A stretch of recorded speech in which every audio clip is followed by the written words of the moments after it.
Hello, welcome back.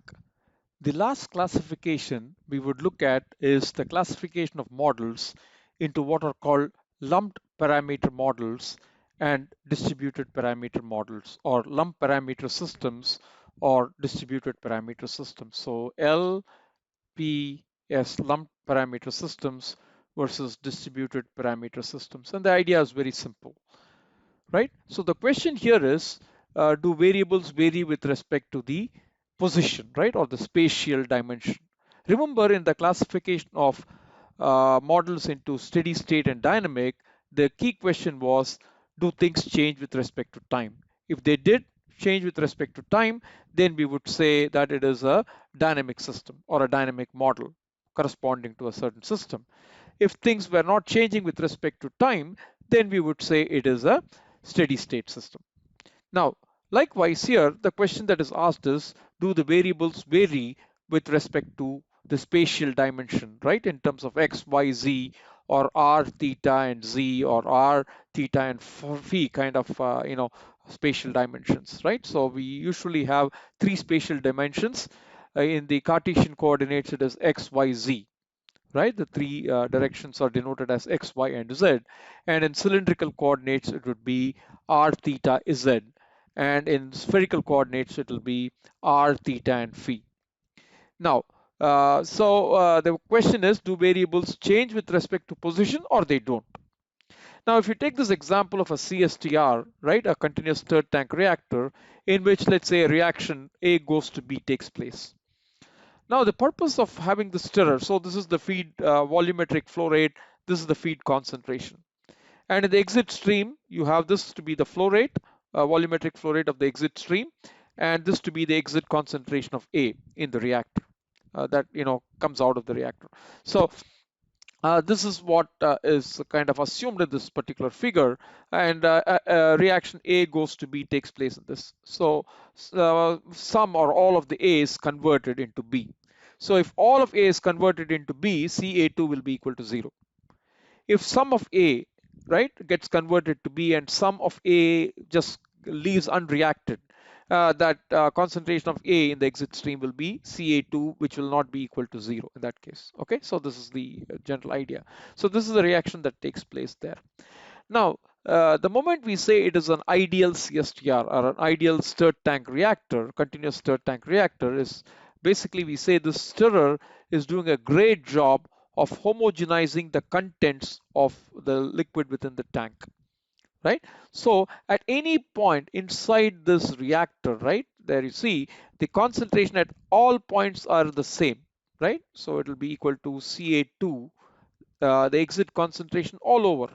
So irrespective of any point you choose within the reactor system, the stirrer makes sure by good stirring up of the contents that everything is homogeneous. So at all points, right, if temperature is important, at all points it is the same temperature. There is no variation with respect to the position of the fluid particle within the vessel contents. And whatever is the concentration or temperature inside gets reflected in the output stream also, right? So if you put a sensor here and measure the temperature, it will also indicate T, which is the temperature of the reactor contents. So the sensor that finds out the concentration of the exit stream will show the same concentration as the reactor contents. So this is what happens when you have an ideal stirred tank reactor. The variables are homogeneous with respect to position. So this will be an example of what is called a lumped parameter system, because the whole lump behaves in the same way. All right, so you can say you can make the models less complicated by saying I can just lump all these elements, all these fluid elements here, here into a homogeneous block, right? So that's called a lumped parameter system, LPS, lumped parameter system. So it's going to be a lump system, and then if you write a mass balance, for example, we would get an ordinary differential equation if the variables q1, ca1, etc. change with respect to time, and we write a dynamic equation, we would get an ordinary differential equation. If you write a steady state equation, you will get an algebraic equation. All right, and the equation system will be linear or non-linear depending on the reaction chemistry. So if the reaction is of first order, isothermal, then it will be a linear system. If it is a second order reaction, you will have a non-linear system of equations, whether it's algebraic or whether it is dynamic. The resulting system will be non-linear depending on the reaction chemistry. All right, so that is what is a lump parameter system or a lump system. As opposed to that, we have this thing called a distributed parameter system. So the same reaction, let's say it happens in a tubular reactor, right, or a plug flow reactor kind of thing. What happens is the concentration of this reactant species will keep changing as we walk from the entrance of the reactor to the exit of the reactor. So the concentration at the entrance of the reactor will be Ca1 because that's the feed concentration of A. And as you walk through the reactor, because of the reaction A going to B taking place, the concentration of A will be falling as you go from the reactor entrance to the reactor exit. So the concentration of A is going to be a function of position, right? If you call the spatial variable as Z, and Z goes from 0 to L, with L being the length of the reactor and 0 indicating the reactor entrance. So Z is the spatial position. And readily you can see that the concentration of A will change with respect to Z. All right. So there is a spatial dependency of the variable, right? Ca. So therefore, this will be a distributed parameter system, right? So it will change as we walk through the reactor. So if you write a dynamic equation for this system, you will get a partial differential equation because concentration of A will change with respect to time as well as with respect to position, right? So there are two independent variables, T and Z. Therefore, you will have a partial differential equation describing the system model. If you write an equation for the steady state operation of this plug flow reactor or a tubular reactor, then the concentration of A will be a function of Z only, right? Because you're writing it for a steady state operation of a plug flow reactor, right? Therefore, T will not be an independent variable anymore because it's not a dynamical system when you write a steady state equation, and therefore you will have Ca as a function of Z only. So this will be an ordinary differential equation now.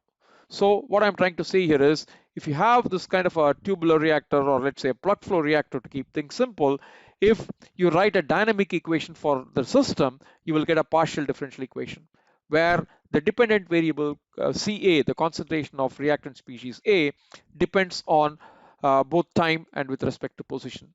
That means if you freeze time, right, if you just freeze time, there will be a variation of A in the reactor with respect to position. Alternately, if you stand at one position in the reactor and you observe what's the concentration of A, the concentration of A at that particular point will change with respect to time.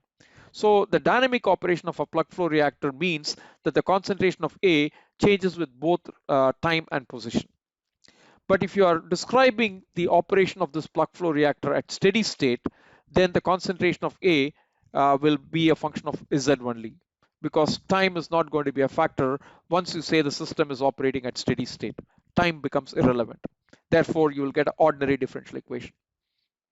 So the point is, if you are having a lump parameter system, a stirred tank heater or a stirred tank reactor, the lump parameter system in its dynamic state will be described by an ordinary differential equation. And in the steady state, right, the ordinary differential equation will reduce to algebraic equations.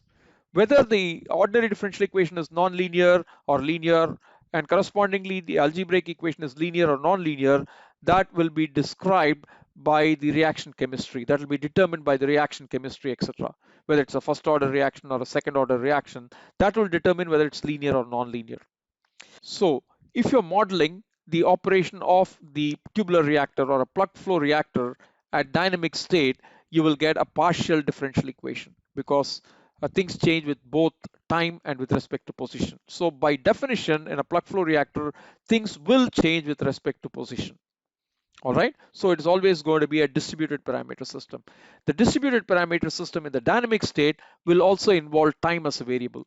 Therefore, you get partial differential equation. And now the same plug flow or tubular reactor, when you are describing it in its steady state, right, time will no longer be a factor, but position will still continue to be a factor. So you will get a ordinary differential equation describing the steady state behavior of a distributed parameter system. In any case, there is a simplification from PDE to ODE.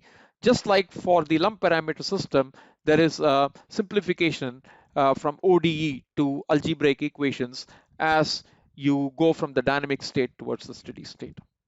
All right, we will touch upon these aspects in detail in the remaining portion of the course, right? So we still have a very long way to go. But all I'm trying to do through these model classifications, linear or non-linear, steady state or dynamic, lumped or distributed, is just to get used to the idea of many symbols, where these symbols come from, what do they mean. I'm just trying to kind of get us into the language that is spoken in this field, right? So I'm sure your other courses and the other teachers are teaching you all these things. I'm just doing my part to just make your vocabulary a bit wider.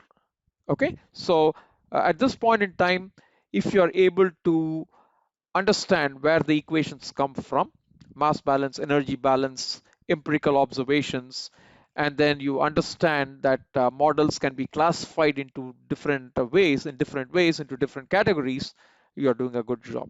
So thank you. I'll meet you in another video later. Bye for now.